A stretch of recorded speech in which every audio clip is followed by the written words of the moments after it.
Orient bell tiles studio से आप देख रहे हैं एबीपी न्यूज। न इधर न उधर, हर खबर की पूरी खबर, न लाग लपेट न खबरों में खोट। आप देख रहे हैं एबीपी रिपोर्ट। नमस्कार, मैं हूं आपके साथ चंदन सिंह। शुरुआत उन 4 खबरों से जो हम आपको विस्तार से दिखाने वाले हैं। संसद के शीतकालीन सत्र से पहले सर्वदलीय बैठक, केंद्र ने सत्र सुचारू ढंग से चलाने की अपील की है। वहीं विपक्ष बोला है एसआईआर पर चर्चा नहीं हुई तो सदन नहीं चलने देंगे। आज दूसरी बड़ी खबर जिस पर हम बात करेंगे वो है वंदे मातरम पर मौलाना मदनी के भड़काऊ बयान को लेकर किस तरह से देश के कई हिस्सों में विरोध किया जा रहा है। भोपाल में विश्व हिंदू परिषद और बजरंग दल ने विरोध प्रदर्शन किया है, मदनी के बयान को देश विरोधी बताया है। इसके अलावा आपको बताएंगे आईएसआई के गुर्गे आतंकी शहजाद भट्टी से जुड़े 3 दहशतगर्द गिरफ्तार किए गए हैं। दिल्ली पुलिस की स्पेशल सेल ने एमपी, यूपी और पंजाब से ये गिरफ्तारियां की हैं। आतंकियों के निशाने पर था गैंगस्टर लॉरेंस का भाई अनमोल बिश्नोई। साथ ही बात करेंगे श्रीलंका में दितवा तूफान ने किस तरह से तबाही मचाई है, वो तस्वीरें आपको दिखाएंगे। 193 लोगों की मौत हो चुकी है, 200 से ज्यादा लापता हैं। तमिलनाडु और पुदुचेरी में भी भारी बारिश हुई है और एहतियातन कई उड़ानों को रद्द करना पड़ा है। और अब हम जो खबर आपको दिखाने जा रहे हैं वो हर उस माता पिता के लिए जरूरी है जिनके बच्चे स्कूल बस से सफर करते हैं। उत्तर प्रदेश के रामपुर में एक स्कूल बस 2 बहनों के लिए काल बन गई। इस दर्दनाक हादसे का वीडियो आपको रुला देगा। ये है दिल दहला देने वाले हादसे का डरावना वीडियो। घर से बस 10 कदम की दूरी पर 2 सगी बहनों के साथ स्कूल बस में बैठे शैतान ने ऐसा डरावना कांड कर दिया। बच्चियां जिस बस से उतरी उसी ने उनको कुचल दिया। 7 साल की अनाबिया अपनी 4 साल की छोटी बहन का हाथ पकड़कर सड़क पार करवाती, उससे पहले ही आंखों पर पट्टी बांधे ड्राइवर ने उनको रौंद दिया। बड़ी बहन की मौके पर ही मौत हो गई, जबकि छोटी बहन घायल है। यहाँ ड्राइवर की जल्दबाजी बच्चों की मौत के लिए सबसे बड़ी जिम्मेदार है। सवाल ये कि बस में कोई कंडक्टर क्यों नहीं था, और अगर था तो उसने बच्चों को सड़क क्यों नहीं पार करवाई। अगर आपके घर में भी कोई बच्चा स्कूल जाता है तो उसे 2 बातें जरूर समझाएं। पहली ये कि बस गुजरने के बाद रोड क्रॉस करें, और दूसरा ये कि बस के आगे से कभी रोड ना क्रॉस करें। यूपी के गोरखपुर से हादसे का एक ऐसा वीडियो सामने आया जिसे देख रोंगटे खड़े हो गए। यहां बेकाबू बोलेरो ने सिर्फ 3 सेकंड के अंदर 15 से ज्यादा बाइक्स को रौंद डाला। यह हादसा शहर के शाहपुर इलाके में स्थित कैंसर अस्पताल की पार्किंग में हुआ। पार्किंग में लाइन से बाइक खड़ी हुई थी। कुछ लोग चहलकदमी कर रहे थे, जबकि एक शख्स बाइक पर बैठा हुआ था। तभी तेजी से कार आई और टक्कर मारते हुए आगे बढ़ गई। ये सब कुछ इतनी जल्दी हुआ कि वो लोग समझ ही नहीं पाए कि हुआ क्या। टक्कर के बाद बाइक पर बैठा शख्स वहीं गिर गया। वहां अफरा तफरी का माहौल बन गया।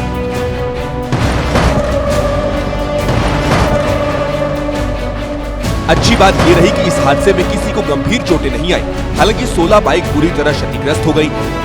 पूछताछ के दौरान आरोपी ने बताया कि वो दूसरे अस्पताल में खून देकर लौट रहा था। इसी दौरान उसकी आंखों के सामने अंधेरा छा गया और ये हादसा हो गया। राजधानी दिल्ली में बेकाबू लग्जरी कार ने जमकर कोहराम मचाया। वसंत कुंज इलाके में तेज रफ्तार मर्सिडीज ने 3 लोगों को जोरदार टक्कर मार दी, जिसमें एक शख्स की मौत हो गई जबकि 2 लोग घायल हो गए। हादसे के बाद मौके पर पहुंची पुलिस ने गाड़ी को जब्त कर आरोपी को हिरासत में ले लिया। फिलहाल वो मर्सिडीज गाड़ी है जो फिलहाल कल शिवम नाम का एक जो शख्स है वो चला रहा था, और गाड़ी चलाते समय शिवम और उसकी पत्नी और बड़ा भाई इसी गाड़ी में मौजूद थे। ये हादसा देर रात करीब 2:30 बजे हुआ, जब एक रेस्टोरेंट में काम करने वाले 3 लोग ऑटो स्टैंड पर खड़े थे। तभी बेकाबू मर्सिडीज ने उन्हें टक्कर मार दी। पुलिस ने बताया कि करोल बाग का रहने वाला शिवम कार को चला रहा था, जबकि उसकी पत्नी और बड़ा भाई भी गाड़ी में मौजूद थे। डायवर्जन के कारण शिवम कार का संतुलन खो बैठा, जिससे ये हादसा हुआ। एबीपी रिपोर्ट में अगली खबर तेलंगाना से है, जहां भीषण आग की तस्वीरें सामने आई हैं। यहां के जगत्याल जिले के एक मार्केट में आग लग गई। इस हादसे में 20 से ज्यादा दुकानें जलकर राख हो गई हैं। हादसे में लाखों के नुकसान की आशंका है। जहां आग लगी वहां पर खिलौनों की लाइन से दुकानें हैं। कोंडागढ़ मंदिर नगर की पहाड़ियों में स्थित एक दुकान में आग लगी। लोग उस आग को बुझा पाते उससे पहले ही आग फैल गई और पूरे इलाके को अपनी चपेट में ले लिया। मौके पर अफरा तफरी मच गई। दुकानों में प्लास्टिक और ज्वलनशील सामान रखा था, जिस वजह से आग तेजी से फैली। फायर ब्रिगेड की 4 गाड़ियां आग बुझाने में जुटी, लेकिन आग बुझाने में दमकल कर्मियों के पसीने छूट गए। कई घंटों बाद जब आग पर काबू पाया गया, तब दुकानों में रखा सारा सामान जलकर राख बन चुका था। राजस्थान के झुंझुनू में कुछ बदमाशों ने आपसी रंजिश में ऐसी वारदात को अंजाम दिया जिसे देखकर लोग हैरान रह गए। बदमाशों ने एक कार वर्कशॉप में आग लगा दी, जिसके बाद वहां खड़ी दर्जन भर गाड़ियां धू धू कर जलती दिखी। बदमाशों ने पहले गाड़ियों से भरे वर्कशॉप में पेट्रोल छिड़का और वर्कशॉप को आग के हवाले कर दिया। देखते ही देखते मरम्मत के लिए खड़ी 18 कारें धू धू कर जल उठी। आग इतनी तेज भड़की कि पूरा इलाका धुआं धुआं हो गया। लोग घरों से बाहर निकल आए, इलाके में अफरा तफरी मच गई। जिन गाड़ियों में आग लगी उसमें पेट्रोल और डीजल भरा था। टैंक फटने लगे। आग इतनी विकराल हो गई कि उसको बुझाने में फायर ब्रिगेड के भी पसीने छूट गए। पीड़ित पक्ष का आरोप है कि 24 नवंबर को भी वर्कशॉप में तोड़फोड़ हुई थी, लेकिन शिकायत के बावजूद कोई कार्रवाई नहीं हुई। वैसे तो सिगरेट पीना स्वास्थ्य के लिए हानिकारक है, लेकिन अगर आप स्मोकिंग करते हैं और दिल्ली में रहते हैं तो यह खबर आपको सावधान करने वाली है। दिल्ली पुलिस ने नकली सिगरेट बनाने वाले एक गिरोह का भंडाफोड़ किया है। छापेमारी के दौरान अंतर्राष्ट्रीय और राष्ट्रीय ब्रांड्स की हूबहू नकल वाली हजारों सिगरेट बरामद हुई हैं, जिन्हें दिल्ली एनसीआर में सप्लाई किए जाने की तैयारी थी। पकड़ी गई नकली सिगरेट की कीमत मार्केट में लगभग 3.5 लाख से ऊपर की है। स्पेशल इंटेलिजेंस की टीम ने कई दिनों की रैकी की, उसके बाद एक खास प्लान बनाकर छापेमारी की। 2 आरोपी तो मौके से रंगे हाथों गिरफ्तार हो गए, बाकी मौका पाकर फरार हो गए।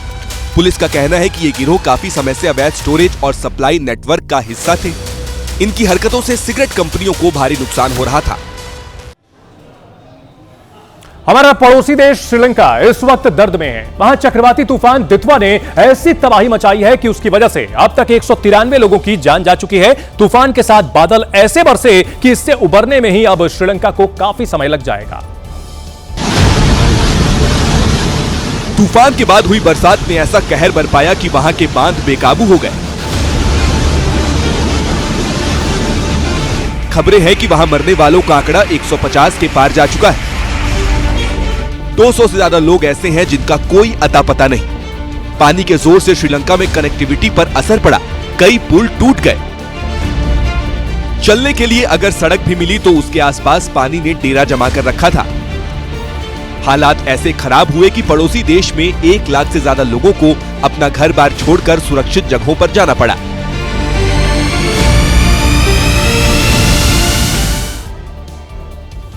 चक्रवाती तूफान दितवा से जूझ रहे श्रीलंका के साथ भारत एक सच्चे दोस्त की तरह खड़ा है। पानी के बीच फंसे लोगों को निकालने के लिए भारतीय सेना के हेलीकॉप्टर्स वहां दिन रात काम कर रहे हैं। ऑपरेशन सागर बंधु के तहत भारत उनकी मदद कर रहा है।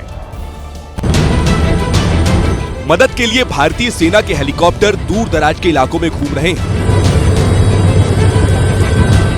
ऐसी ही एक जगह पानी में फंसे एक व्यक्ति को सेना के जवानों ने मौत के मुंह से बाहर निकाला। ऑपरेशन सागर बंधु के तहत भारतीय सेना अपने चेतक हेलीकॉप्टर के जरिए श्रीलंका में लोगों की जान बचा रही है। दक्षिण के तटों में तैनात आईएनएस विक्रांत से 2 हेलीकॉप्टर्स को श्रीलंका भेजा गया है। इनमें सवार होकर श्रीलंका के जवान भी अपने लोगों को बचा रहे हैं। ऐसा नहीं है कि इस तूफान से सिर्फ श्रीलंका को खतरा है। आज दितवा तूफान भारत की तरफ आया। मौसम विभाग के मुताबिक दितवा चक्रवाती तूफान श्रीलंका से निकलकर तमिलनाडु और पुडुचेरी के तटों के पास आ रहा है। आज ये तूफान तमिलनाडु पुडुचेरी के तटों के पास कहीं न कहीं पर 50 किलोमीटर तो कहीं कहीं पर 25 किलोमीटर की दूरी पर मौजूद था। आज इन राज्यों में चेतावनी का असर भी देखने को मिला। तमिलनाडु से लेकर आंध्र प्रदेश और पुडुचेरी में मौसम बिगड़ा हुआ है। इसका सबसे ज्यादा असर तमिलनाडु में देखने को मिला। वहां के तटीय इलाकों में तेज हवाओं के साथ लहरें आ रही थी। इन्हीं हवाओं के बीच लोगों की जान भी समुद्र किनारे अटकी पड़ी थी। दक्षिण भारत में कोई हादसा न हो, इसके लिए एनडीआरएफ की टीमों को वहां लगाया गया है। मौसम विभाग की माने तो आज तूफान का खतरा बना रहेगा। आज तो शाम तक राहत की कोई गुंजाइश नहीं है, क्योंकि सिस्टम ये अलोंग द कोस्ट नॉर्थ की तरफ बढ़ते रहेंगे। तूफान के लैंडफॉल की संभावना के बीच आज दिन भर दक्षिण भारत के कई हिस्सों में बारिश होती रही।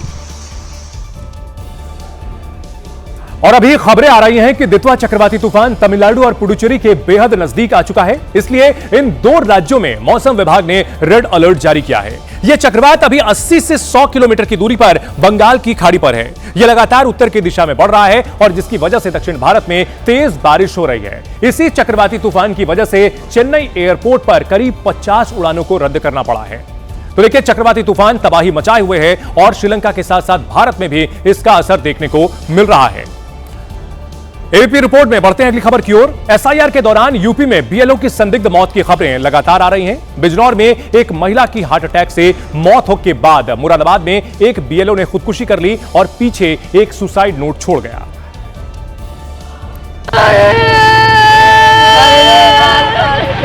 बीएलओ सर्वेश सिंह की मौत से परिवार में कोहराम मच गया है। मुरादाबाद के बहेड़ी बेमनाथ गांव के रहने वाले सर्वेश सिंह ने खुदकुशी से पहले अपने सुसाइड नोट में लिखा, मैं बहुत टेंशन में हूँ, मैं हार गया, लोगों के सवालों का जवाब नहीं दे सकता, इसलिए मजबूर हूँ, मुझे माफ करना। खुदकुशी से पहले सर्वेश ने अपनी पत्नी को बताया, मेरा हस्बैंड का बहुत प्रेशर है, अगर मैंने ये काम पूरा ना करा तो मुझे जेल भी हो सकती है, मेरे बच्चों का क्या होगा। जबकि प्रशासन का कहना है कि बीएलओ सर्वेश सिंह ने 67% से ज्यादा काम पूरा कर लिया था। तो एसआईआर से संबंधित कुछ बातें आ रही हैं इसमें, लेकिन इनके कार्य और विभिन्न जो अन्य पहलू हम देख रहे हैं उससे ऐसा फिलहाल सीधा कनेक्शन बहुत स्टैब्लिश नहीं हो रहा। हम फिर भी इस चीज को देख रहे हैं। इससे पहले यूपी के ही बिजनौर में 56 साल की बीएलओ शोभा रानी की दिल का दौरा पड़ने से मौत हो गई। तबीयत बिगड़ने पर उन्हें अस्पताल में भर्ती कराया गया था, लेकिन इलाज के दौरान दम तोड़ दिया। महिला बीएलओ के पति का आरोप है कि एसआईआर के काम को लेकर शोभा रानी दबाव में थी। पति ने सरकार से मुआवजे की मांग की है।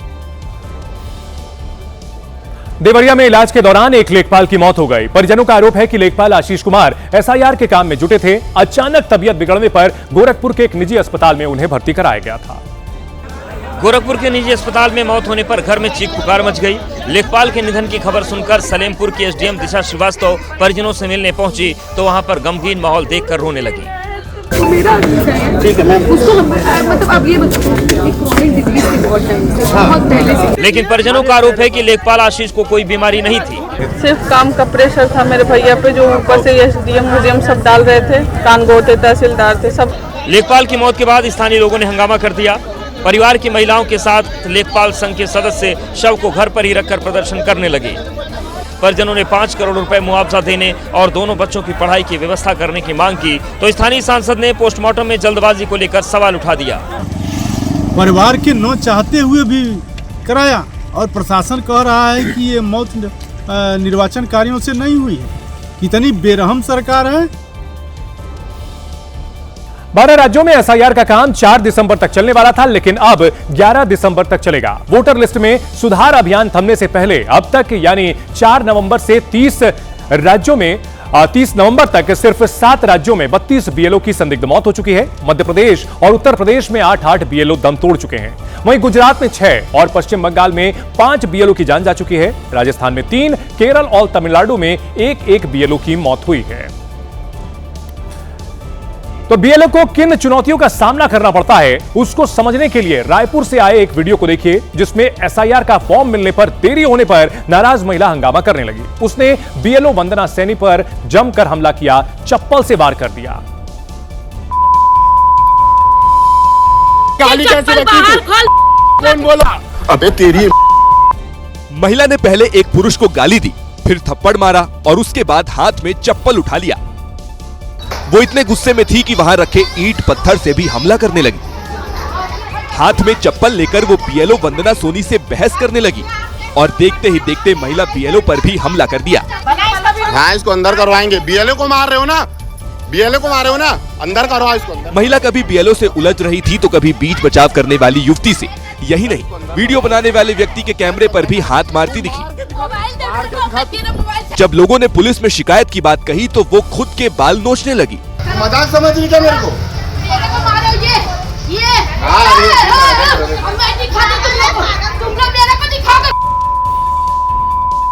काफी हंगामा करने के बाद महिला चली गई। ऑस्ट्रेलिया के सिडनी में एक फैक्ट्री आग की लपटों में घिरी नजर आई। आग के साथ हो रहे तेज धमाकों ने लोगों को डरा दिया। वेस्ट मटेरियल से जुड़े काम करने वाले इस फैक्ट्री की सूरत एक ही रात में बदल गई। धमाकों ने आग को और भड़काया। धमाकों के बाद आग की लपटें कम से कम 150 मीटर ऊपर तक गई थीं।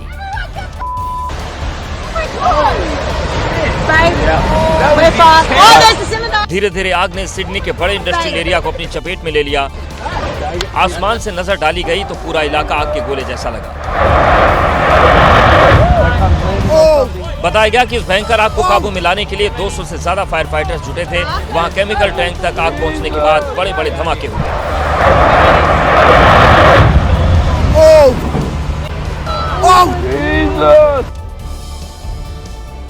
बिहार के मोतिहारी में एक बेकाबू डंपर ने एक साथ कई गाड़ियों को कुचल दिया। डंपर के नीचे दबने के बाद लोगों के शव रास्ते में बिखरे हुए पड़े थे। पहियों के नीचे दबने से उनके शरीर के अंग तक बाहर आ गए थे। हादसा इतना खतरनाक था कि लोगों के शरीर का मांस सड़क पर कुचला हुआ पड़ा था। कईयों के तो चेहरे भी पहचाने नहीं जा सकते थे। ये सब कुछ इस सफेद रंग के डंपर के ड्राइवर की वजह से हुआ। इसने एक साथ 5 बाइक और एक ई रिक्शा को टक्कर मारी। कई बाइक्स तो इसके पहिए में ही फंसी रही। डंपर के नीचे दबने से 5 लोगों की मौत हो गई। जो खत्म हो गए वो देखने लायक नहीं थे। जो जिंदा थे उन्हें स्थानीय लोगों ने अस्पताल तक पहुंचाकर जान बचाई। कल से संसद का शीतकालीन सत्र शुरू हो रहा है। इसे लेकर सरकार की तरफ से सर्वदलीय बैठक बुलाई गई, जिसमें विपक्ष ने एक सुर में एसआईआर पर चर्चा की मांग की। एक बात तो साफ है कि संसद की कार्रवाई शुरू होते ही काम कम हंगामा ज्यादा नजर आएगा, क्योंकि विपक्ष जिस एसआईआर को लेकर सड़क पर हल्ला बोल रहा है उसकी गूंज अब सीधे संसद में सुनाई देगी। ये इतने दबाव में है, 20 बीएलओ आत्महत्या कर चुके हैं। हम इस हाउस को नहीं चलने देंगे अगर एसआईआर पर चर्चा नहीं होगी। विपक्ष आरोप लगा रहा है कि साजिश के तहत दलितों और पिछड़ों के वोट काटे जा रहे हैं। वहीं सरकार विपक्ष से सहयोग की अपील कर रही है। उन्होंने कई मुद्दे रखे हैं, एसआईआर भी एक मुद्दे हैं और बाकी भी पॉइंट्स रखे हैं, लेकिन मैं अभी स्पेसिफिक एक मुद्दे को जवाब नहीं दे सकता। तो सबका है, देश का है, भारत का संसद चलेगा तो देश के लिए अच्छा है ना। इस सर्वदलीय बैठक की अध्यक्षता केंद्रीय मंत्री राजनाथ सिंह ने की, जिसमें 36 राजनीतिक दलों के 50 नेताओं ने हिस्सा लिया और अपना पक्ष रखा।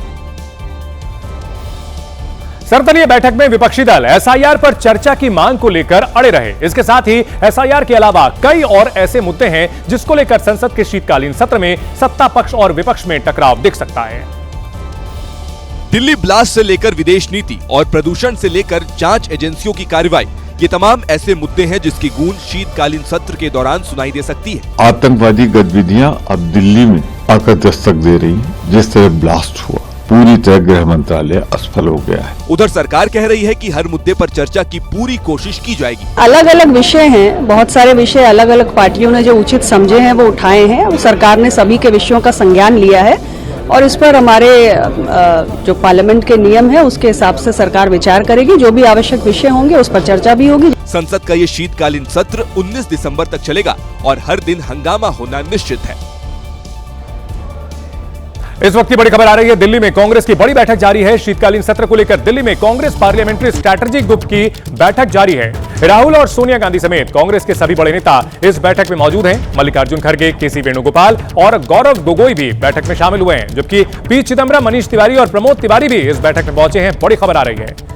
तो संसद के शीतकालीन सत्र को लेकर के कांग्रेस की ओर से बड़ी बैठक की जा रही है। इसमें कई बड़े नेता पहुंचे हैं। पार्लियामेंट्री स्ट्रैटेजी ग्रुप की बैठक है। राहुल गांधी और सोनिया गांधी समेत कांग्रेस के कई बड़े नेता यहां पर मौजूद हैं। मल्लिकार्जुन खड़गे, केसी वेणुगोपाल, गौरव गोगोई, पी चिदम्बरम, मनीष तिवारी और प्रमोद तिवारी भी इस बैठक में पहुंचे हैं। लेकिन शशि थरूर कांग्रेस की इस बैठक में शामिल नहीं हुए हैं। यह भी एक बड़ी खबर आई है। यूक्रेन ने समुद्र में रूस के तेल टैंकरों को निशाना बनाया। यूक्रेन की सेना का दावा है कि उसने अपने स्वदेशी ड्रोन से रूस के 2 टैंकरों को तबाह कर दिया। बाकायदा वीडियो जारी कर यूक्रेन ने रूस के दोनों तेल टैंकरों पर हमला होते हुए दिखाया।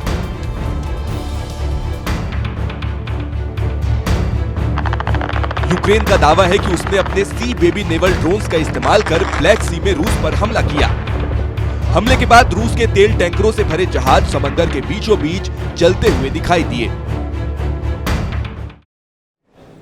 अमेरिका के कैलिफोर्निया में एक बर्थडे पार्टी अचानक मातम में बदल गए। उस पार्टी में अचानक ऐसी गोलीबारी हुई कि उसमें बच्चों समेत 4 लोगों की मौत हो गई।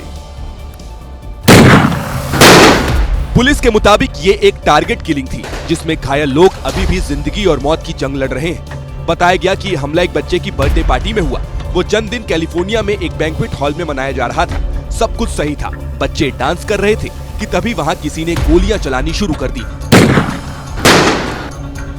गोलीबारी में 4 लोगों की मौत हुई और 10 लोग घायल बताए जा रहे हैं। पुलिस अब हमलावर के साथ गोली चलाने की वजह तलाशने में जुटी है।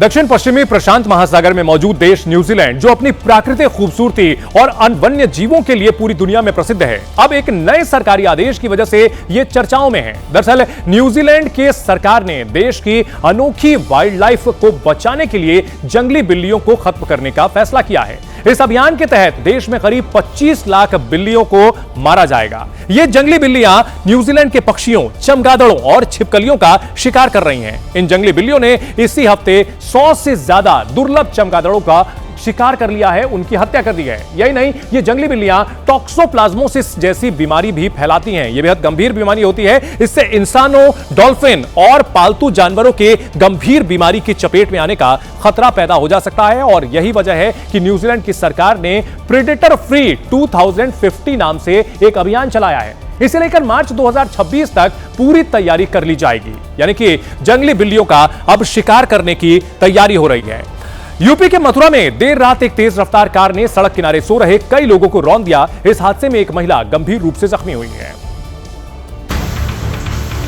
यह हादसा कोतवाली इलाके में उस समय हुआ जब सामान बेचकर गुजर बसर करने वाली कुछ महिलाएं फुटपाथ पर सो रही थी। तभी एक तेज रफ्तार कार इन पर चढ़ गई। बताया जा रहा है कि ड्राइवर नशे में धुत था। सब नींद में थे और इनने पीने के रंग में गाड़ी पूरी आंख के ऊपर चढ़ा दी। हादसे के बाद ड्राइवर फरार हो गया, लेकिन पुलिस ने कार में बैठे एक शख्स को हिरासत में ले लिया है। ड्राइवर पता नहीं मेरे को कहाँ का है भैया, वो मेरे संग शादी में आया था, उसके संग में आ गया बस। पुलिस ने कार जब्त कर ली और छानबीन शुरू कर दी।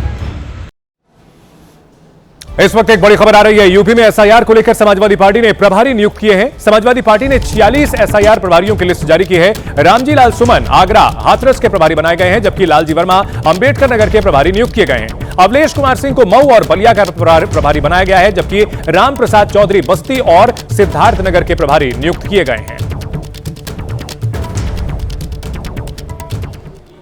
राजधानी दिल्ली का आया नगर इलाका आज सुबह कई राउंड गोलियों से गूंज उठा। इस गोलीबारी में एक शख्स की मौत हो गई, वहीं आरोपी मौका पाकर फरार होने में कामयाब हो गया। 52 साल के रतन रोज की तरह दूध लाने के लिए डेयरी की ओर जा रहे थे। तभी अग्रवाल चौराहे के पास कई राउंड गोलियां चली, जिसमें उनकी मौके पर ही मौत हो गई। चश्मदीदों के मुताबिक 12 से 15 राउंड फायरिंग हुई। फॉरेंसिक टीमें जांच पड़ताल में जुटी है। इधर शाहदरा एमएस पार्क इलाके में फायरिंग हुई है, जिसमें 17 साल के युवक की मौत हो गई। शुरुआती जांच में सामने आया है कि एक शादी समारोह के दौरान युवक का कुछ लोगों से विवाद हो गया था। इसी विवाद में युवक की हत्या कर दी गई। पुलिस मामले में आगे की जांच कर रही है और हत्यारों की तलाश जारी है। सोनिया गांधी और राहुल गांधी की मुश्किलें एक बार फिर बढ़ गई हैं। नेशनल हेराल्ड केस में दिल्ली पुलिस की आर्थिक अपराध शाखा ने दोनों के खिलाफ नई एफआईआर दर्ज की है। ये एफआईआर प्रवर्तन निदेशालय की उस रिपोर्ट के आधार पर दर्ज हुई है, जो 30 जून 2024 को ईओडब्ल्यू को भेजी गई थी। एफआईआर के मुताबिक कांग्रेस पार्टी ने एजेएल को पहले करीब 90 करोड़ रुपए का कर्ज दिया था, लेकिन बाद में कर्ज वसूली का अधिकार यंग इंडिया को दे दिया गया, क्योंकि सभी शेयर 50 लाख में यंग इंडिया को दे दिए गए। इस डील के बाद यंग इंडिया की ताकत में इजाफा हुआ और एजेएल की कई कीमती संपत्तियों पर नियंत्रण का रास्ता खुल गया। कंपनी के डायरेक्टर्स में सोनिया गांधी और राहुल गांधी भी शामिल थे। तो आप लूट करेंगे, पूरे अकाउंट की फर्जीवाड़ा करके इस कंपनी को ओन कर लेंगे, उसके माध्यम से हजारों करोड़ की संपत्ति पूरे भारतवर्ष में ले लेंगे और आप कहेंगे हमें फंसाया जा रहा है। इधर कांग्रेस ने एफआईआर पर सवाल उठाए हैं। बार बार हमारे लॉयर्स ने कहा है, नेशनल हेराल्ड के, राहुल जी के, सोनिया जी के, कि कहीं मनी लॉन्ड्रिंग का केस तो बनता ही नहीं है। और दूसरा, ये तो नॉट फॉर प्रॉफिट ऑर्गेनाइजेशन है, इसमें प्रॉफिट कहां से आ जाता है। सूत्रों के मुताबिक अब दिल्ली पुलिस जल्द ही एजेएल के शेयर धारकों को तलब कर सकती है।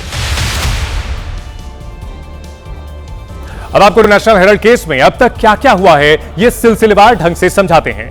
दरअसल साल 1938 में जवाहरलाल नेहरू ने नेशनल हेराल्ड अखबार की शुरुआत की। साल 2008-2010 अखबार चलाने वाली कंपनी एजेएल आर्थिक संकट में आ गई। हालांकि कांग्रेस पार्टी कंपनी को आर्थिक मदद करती रही। साल 2010 में यंग इंडियन कंपनी बनाई गई और एजेएल का कर्ज लेकर उसका मालिक बन गई। 2012 में तब बीजेपी के नेता सुब्रमण्यम स्वामी ने आर्थिक गड़बड़ी की शिकायत दर्ज करवाई और इस शिकायत के आधार पर 2014 में कोर्ट ने सोनिया गांधी और राहुल गांधी समेत 6 नेताओं को समन भेजा। साल 2015 से 2020 के बीच इस मामले में सुनवाई हाईकोर्ट और सुप्रीम कोर्ट में चलती रही। साल 2022 में ईडी एक्शन में आई और पूछताछ शुरू की गई। गांधी परिवार बाकायदा ईडी के सामने पेश हुआ। 2023 और 24 में ईडी ने देश के अलग अलग शहरों में मौजूद नेशनल हेराल्ड की संपत्तियों की जब्ती शुरू की और अप्रैल 2025 में ईडी ने 661 करोड़ की संपत्ति को अपने कब्जे में लेने के लिए नोटिस जारी किया। लंबे इंतजार के बाद अब दिल्ली में हॉट एयर बलून सेवा की शुरुआत हो चुकी है। सराय काले खान के पास पसेरा पार्क में हॉट एयर बलून राइड शुरू होते ही लोगों ने जमकर इसका लुत्फ उठाया। इस राइड का पिछले दिनों उपराज्यपाल ने औपचारिक उद्घाटन किया था, जिसे आज से आम जनता के लिए खोल दिया गया। लॉन्च डे पर बड़ी संख्या में दिल्ली वाले पहुंचे। बच्चों से लेकर बुजुर्गों तक सभी ने इस राइड को एक अनोखा और यादगार अनुभव बताया। दरअसल ये टेथर्ड हॉट एयर बलून है, यानी ये हमेशा रस्सियों से बंधा रहेगा। 150 फीट की ऊंचाई से आपको दिल्ली का दर्शन कराएगा। इसके लिए एक व्यक्ति को टिकट खरीदने के लिए 3000 रुपए से ज्यादा खर्च करने पड़ेंगे और उसके बदले 60 से 70 मिनट तक हवा में सफर का लुत्फ आप उठा सकते हैं। यूपी के बुलंदशहर में कई मकान मालिकों ने अपने घर के आगे मकान बिकाऊ है के पोस्टर लगा दिए हैं। यह पूरा विवाद मकान बेचने और खरीदने को लेकर के हुआ है। हंगामा इसलिए बढ़ गया क्योंकि मकान को किसी मुस्लिम युवक ने खरीद लिया था और इसी पर हिंदूवादी संगठन भड़क गए।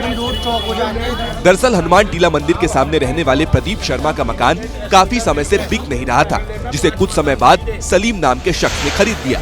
हिंदूवादी संगठनों का आरोप है कि जब से मकान खरीदा है तब से मंदिर के आसपास गंदगी और मांस के टुकड़े मिल रहे हैं। गुस्साए हिंदू संगठनों ने गली के हर एक घर के आगे मकान बिकाऊ है के पोस्टर लगा दिए। पड़ोसियों ने मंदिर में जाकर धरना प्रदर्शन भी किया है और जमीन जिहाद का आरोप भी लगाया है।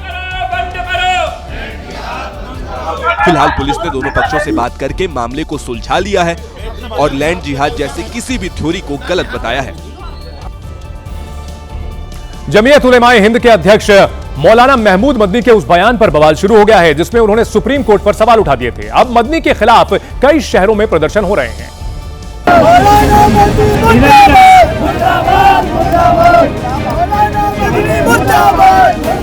मदनी के बयान ने गुस्सा ऐसा भड़काया कि हिंदू संगठन सड़क पर उतर आए। ये भोपाल की तस्वीरें हैं जहां मौलाना मदनी को गिरफ्तार करने की मांग करते हुए प्रदर्शन किया गया।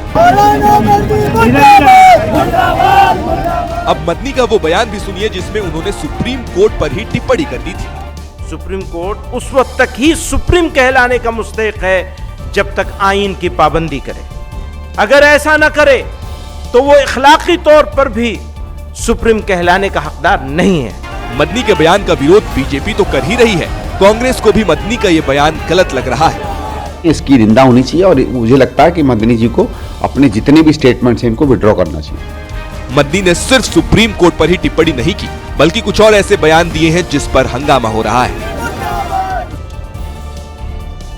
यूपी के बरेली से दिल दहला देने वाली एक तस्वीर सामने आई है। यह तस्वीर सड़क हादसे की है जहां एक शख्स की मौत हो गई। इस शख्स को उसी टैंकर ने कुचल दिया जिस टैंकर पर वो बैठकर आया था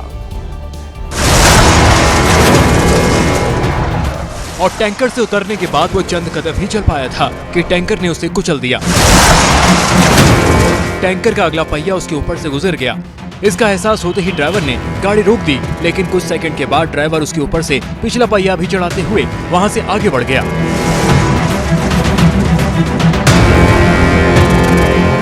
इससे पहले कि टैंकर आगे रुका, वो शख्स प्लास्टिक का गैलन लिए हुए टैंकर से उतरा और आगे चलने लगा। इसी दौरान ड्राइवर ने टैंकर चला दिया, जिसकी चपेट में वो आ गया। हादसे के बाद ड्राइवर टैंकर लेकर फरार हो गया। बाद में पुलिस ने टैंकर को जब्त कर लिया, साथ ही शव को पोस्टमार्टम के लिए भिजवा दिया। इस वक्त की बड़ी खबर तमिलनाडु से आ रही है। तमिलनाडु के शिवगंगा में दर्दनाक हादसा हुआ। दो बसों की आमने सामने की टक्कर में 11 लोगों की मौत हो गई। मरने वालों में एक बच्चा भी शामिल है। बस हादसे में 15 से ज्यादा लोग घायल भी हुए हैं। बड़ी खबर आ रही है तमिलनाडु से, जहां शिवगंगा इलाके में दर्दनाक हादसा हुआ है। दो बसों की आमने सामने की टक्कर हुई है। 11 लोगों की जान चली गई है। मरने वालों में एक बच्चा भी शामिल है। इस बस हादसे में 15 से ज्यादा लोग घायल हुए हैं। राजस्थान के दौसा में भी भीषण सड़क हादसा हो गया। इस हादसे में 3 लोगों की मौत हो गई, जबकि 2 लोग गंभीर रूप से घायल हो गए। घायलों को अस्पताल भिजवाया गया। हादसा कितना भीषण था, इसका अंदाजा वहां से सामने आई तस्वीरों को देखकर लगाया जा सकता है। कार के परखच्चे उड़ गए। सड़क पर चारों ओर मलबा बिखरा नजर आया। बताया गया कि हादसा ओवरटेक करने की कोशिश के दौरान हुआ। तेज रफ्तार कार डंपर से टकरा गई। जयपुर दौसा हाईवे पर हुए हादसे के बाद लंबा जाम लग गया। मौके पर पहुंची पुलिस ने कड़ी मशक्कत के बाद जाम खुलवाया। हरियाणा के झज्जर पहुंचे यूपी के सीएम योगी आदित्यनाथ एक बार फिर अपने जोशीले अंदाज में नजर आए। सीएम योगी बाबा पालनाथ आश्रम में प्राण प्रतिष्ठा कार्यक्रम में शिरकत करने पहुंचे थे, जहां सैकड़ों साधु संतों की मौजूदगी में वैदिक मंत्रोच्चार के बीच प्राण प्रतिष्ठा संपन्न हुई। सीएम योगी ने भी यज्ञ के अंदर पूर्ण आहुति डाली। इस मौके पर उन्होंने धर्मांतरण से सतर्क रहने और सनातन धर्म की रक्षा करने की नसीहत दी। हम सबको याद रखना होगा, कोई भी सनातन विरोधी कार्य स्वीकार्य नहीं होना चाहिए। भारत और विश्व मानवता की रक्षा करने के लिए सनातन धर्म की रक्षा आवश्यक है। साथ ही योगी आदित्यनाथ ने एक बार फिर से बटोगे तो कटोगे का नारा दिया। याद करना, जब भी हुआ है, जब भी बटे हैं, यही हुआ है। एक जाति के नाम पर नहीं बटना है, तुष्टीकरण के नाम पे नहीं बटना है, क्षेत्र के नाम पे नहीं बटना है, भाषा के नाम पे नहीं बटना है। सीएम योगी ने नशे के खिलाफ भी लोगों को चेताया। उन्होंने कहा कि नशा व्यवस्था को खोखला बना रहा है। ऐसे में युवा पीढ़ी को सतर्क रहने की जरूरत है। बिहार के गया जी में एक ऐसा हादसा हुआ जिसे देखने वालों की सांसें थम गए। पूरी मालगाड़ी युवक के ऊपर से गुजर गई और उसे खरोच तक नहीं आई। यह हादसा तब हुआ जब दूसरे प्लेटफॉर्म तक पहुंचने के लिए युवक ने शॉर्टकट रास्ता अपनाया। जल्दबाजी में उसने खड़ी मालगाड़ी के नीचे से ट्रैक पार करने की कोशिश की, तभी अचानक मालगाड़ी चल पड़ी। ट्रेन को चलता देख युवक ने समझदारी दिखाई और तुरंत रेलवे ट्रैक पर लेट गया। इसके बाद पूरी मालगाड़ी उसके ऊपर से गुजर गई। इस दौरान वहां मौजूद लोगों की सांसें थमी रहीं। मालगाड़ी के गुजरने के बाद युवक उठा और वहां से जाने लगा। कुछ लोगों ने इसे चमत्कार बताया तो वहीं कुछ लोगों ने उसे डांट भी लगाई है। अमेरिका के न्यूयॉर्क सिटी के मैनहट्टन में उस वक्त माहौल गर्म हो गया जब प्रदर्शनकारी और पुलिस आमने सामने आ गए। प्रदर्शनकारी सरकार के ICE अभियान का विरोध कर रहे हैं। विरोध तब और भी ज्यादा उग्र हो गया जब प्रदर्शनकारियों ने पुलिसकर्मियों पर कूड़ा और मलबा फेंकना शुरू कर दिया, जिससे हालात बिगड़ने लगे।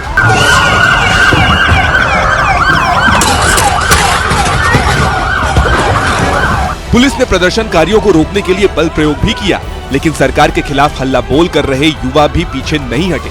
काफी देर तक न्यूयॉर्क के मैनहट्टन इलाके में अफरा तफरी मची रही, सड़कें जाम रही। बाद में पुलिस ने कई प्रदर्शनकारियों को हिरासत में लेकर हालात पर काबू पाया।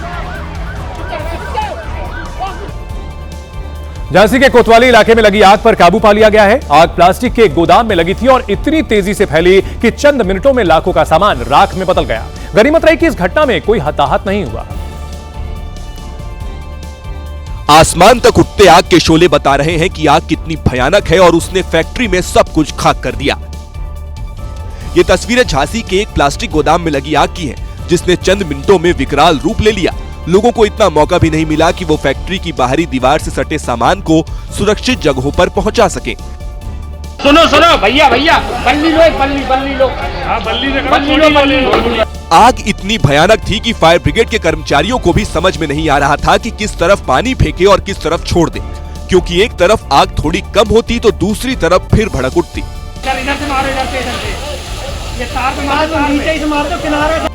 आग इतनी भयावह थी कि देखते ही देखते लाखों का सामान राख में बदल दिया। राजस्थान में जब दूसरी शादी रुकवाने के लिए पुलिस अलवर के एक होटल में पहुंची तो दूल्हा बना कांस्टेबल अपनी होने वाली दुल्हन के साथ बाथरूम में जा घुसा। पुलिसकर्मियों ने किसी तरह समझा बुझाकर जब उन्हें बाहर निकाला तो दूल्हे का कहना था कि वो शादी नहीं कर रहा था। आ जाओ बाहर, आ जाओ, सारे काम होंगे, आ जाओ थोड़ा बैठ। जानकारी के मुताबिक कांस्टेबल के पद पर तैनात जयकिशन अपनी पहली पत्नी और 2 बच्चों के होते हुए दूसरी शादी कर रहा था, जिसकी समय रहते पहली पत्नी ने पुलिस को जानकारी दे दी। पुलिस ने किसी तरह बाथरूम में छिपे दूल्हा दुल्हन को बाहर निकाला। आ जाओ बाहर, आओ आ जाओ बाहर, बैठो यहाँ बैठ जाओ, आ जाओ।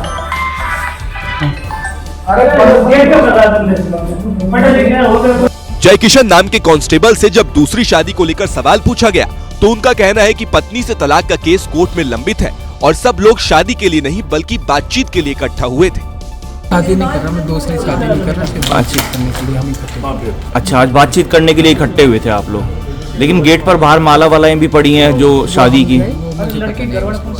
पत्नी ने आरोप लगाया कि जयकिशन ने उसे करीब 8 साल से छोड़ रखा है, जबकि कोर्ट ने उसे पाबंद भी कर रखा है। इसके बावजूद वो चोरी छिपे दूसरी शादी करने पहुंच गया था। महाराष्ट्र के पुणे में बेकाबू टेम्पो ट्रेवलर का कहर देखने को मिला। यहां सड़क पार करती महिला को टेम्पो ट्रेवलर ने टक्कर मार दी। हादसे में महिला को गंभीर चोटें आई हैं। सड़क किनारे चलती महिला हर किसी को दिखाई दी, बस उसी को नहीं दिखी जिसको दिखनी चाहिए थी।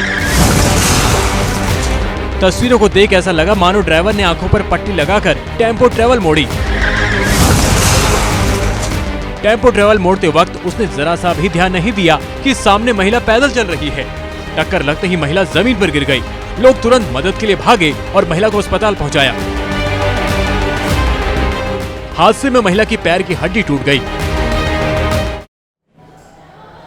महाराष्ट्र के नांदेड़ से सनसनीखेज हॉरर किलिंग का मामला सामने आया। दूसरी जाति की लड़की से प्यार करना एक युवक पर भारी पड़ गया। बर्बर तरीके से प्रेमी की हत्या कर दी गई तो प्रेमिका ने शव से ही शादी कर ली। हत्या की खबर सुनते ही प्रेमिका रोते हुए प्रेमी गौतम के घर पहुंची और उसके परिजन के साथ दहाड़ मारकर रोने लगी। अंतिम संस्कार से पहले गौतम के शव के पास बैठ गई। प्रेमिका आंचल ने प्रेमी के शव पर हल्दी लगाई, उसके माथे पर सिंदूर लगाया और अपनी मांग भी भर ली और सबके सामने प्रेमी के शव से शादी का ऐलान कर दिया। मारने वाले जीत कर भी हार गए और हारने वाला मर कर भी जीत गया है। आज हमारे प्यार की जीत हुई है। मामला महाराष्ट्र के नांदेड़ का है। आंचल और गौतम एक दूसरे से प्यार करते थे। दोनों की जाति अलग थी। आरोप है कि परिजन दोनों की शादी के विरोध में थे, इसलिए साजिश करके युवक की हत्या कर दी। पुलिस की जांच में पता चला कि प्रेमी गौतम को पहले पीटा गया, फिर उसके सिर में गोली मारी गई और उसके बाद बड़े पत्थर से सिर को कुचल दिया गया ताकि पहचान न हो सके। इस मामले में 5 आरोपियों को गिरफ्तार कर लिया गया है। लॉरेंस बिश्नोई के भाई अनमोल बिश्नोई को अपनी जान का डर सता रहा है और इसी डर के चलते उसने अदालत से सुरक्षा की मांग की है और अब इस मामले में एक बड़ा खुलासा भी हुआ है। दिल्ली पुलिस की स्पेशल सेल ने 3 आतंकियों को गिरफ्तार किया है। ये तीनों पाकिस्तान आईएसआई से जुड़े आतंकी शहजाद भट्टी के साथ संपर्क में थे। ये तीनों आतंकी नॉर्थ इंडिया के रहने वाले हैं और देश के अलग अलग राज्यों से इनकी गिरफ्तारी हुई है। जांच में पता चला है कि इनके निशाने पर अनमोल बिश्नोई था। इस घटना के जो इन्होंने रेकी किए हुए थे वो वीडियोस, इनकी बहुत सारी आपस की इंटीमेटिंग चैट्स जहां पे इनको डायरेक्शन मिल रही है, वॉइस नोट्स, अरे वो सारी चीजें इनके इलेक्ट्रॉनिक एविडेंसेस के तौर पे मिले। इससे पहले अनमोल बिश्नोई ने अपने वकील के जरिए कोर्ट में एप्लीकेशन दी थी और दावा किया था कि पाकिस्तानी गैंगस्टर शहजाद भट्टी से उसे जान का खतरा है। अनमोल बिश्नोई की इस गुहार के बाद एनआईए दफ्तर में भी अदालत लगाई गई थी। तो यह थी आज की एबीपी रिपोर्ट। कल भी जारी रहेगी खबरों की खोज। आगे बने रहने के लिए आप देखते रहिए एबीपी न्यूज। नमस्कार।